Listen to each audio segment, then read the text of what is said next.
I'm so honored to be sharing this experience with you, as today's painting is a mindful meditation exercise that expands upon my undergraduate thesis project, which reveals the complexity of my transcultural identity as a second-generation Korean Canadian immigrant. Growing up in a small rural town in Canada, I often found myself questioning how my perspectives were perceived in my visual art form. Through shaping my artistic practice, I personally try to avoid narratives or characteristics that represented my Koreanness because I felt like it was very unfamiliar to me and in turn would be perceived as unfamiliar to others. I think as a creator, many of us try to strive for concepts and themes that are easily relatable and understandable to the people we would like to connect with. So naturally, since I felt so distanced from that very culture that I was raised with, I deviated away from it, which is very interesting to note because of the theme of today's painting is representative of Korean folk painting. And it's been a few years of retracing my steps and my cultural roots to understand what past Enna has been feeling and said to me. But as I'm growing up and learning more about who I am as a Canadian Korean, it's been very eye-opening to look back at the history and the visual culture of my Korean identity. Meanwhile refers to the Korean folk art movement during the 17th to 19th century, which were produced mostly by nomadic or unknown artists without formal training. Many of these artists wanted to express the average person or commoner's point of view and usually never signed their paintings. Most commonly used elements are tigers, magpies, dragons, and flowers, which are all part of the 10 longevity symbols. Tigers are the most frequently drawn subject and were purposely drawn with weird and janky proportions as the depiction reflected Minhua's fear of them, and only through painting and drawing them were they able to overcome that fear. Durumi, or red-crowned cranes, is a bird frequenting the wetlands, traveling with her family during the daytime and sleeping in the wetlands during the nighttime. These graceful creatures are very family-oriented and are able to survive the harsh climates, scavenging for crabs in mudflats during the winter. They are named Korea's Natural Monument number 202, symbolizing longevity, purity, and peace. I'm truly inspired by this movement as the expressions of the painters use their bold use of color, wit, and composition. I love how there is a sense of balance despite multiple elements and layers being intertwined with the landscape. I often find the colored backgrounds of beiges and neutral colors contrast very well with the vivid reds, blues, and greens, and very much challenging my current palettes of neon pinks and blues that I feel comfortable using.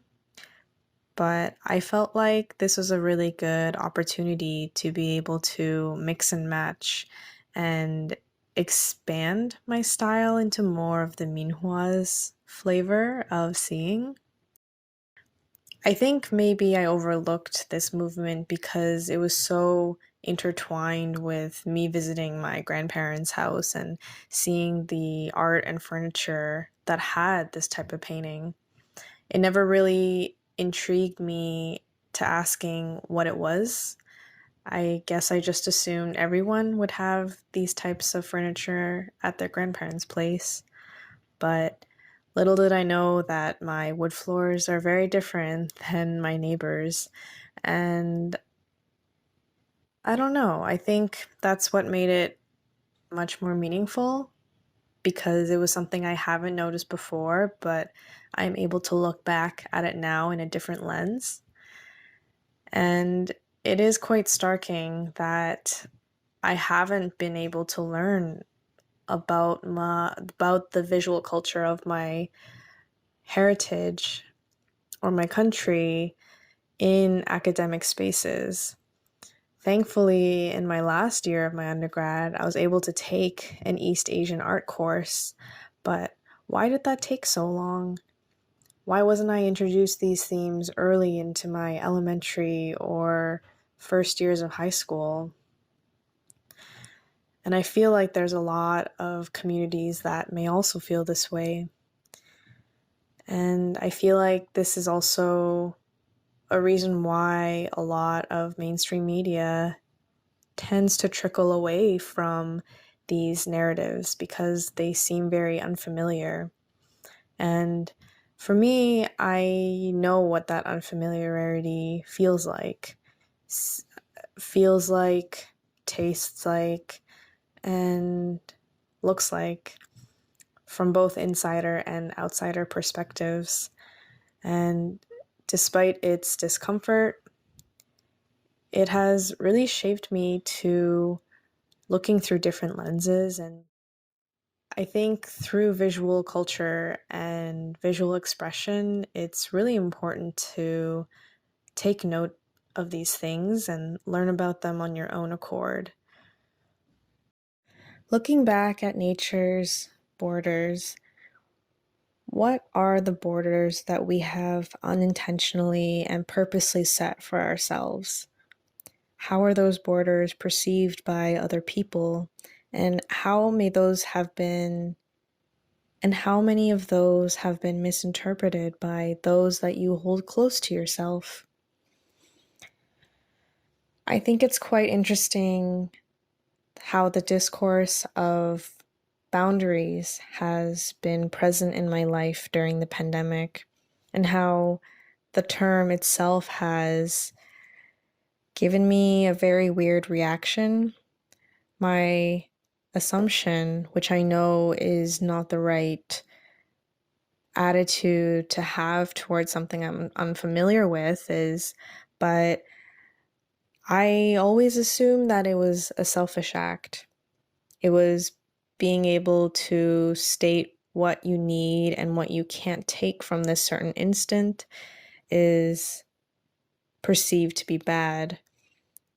Whereas through my own learning and understanding, and thankfully from other people who have graciously given their time to listen to me, I've learned that boundaries aren't selfish at all. They are, in fact, the opposite, which is an act of care, an act of wanting to improve upon something and show that you are truly listening to what the other person is saying and believe that there is a point of improvement or a potential to shift gears.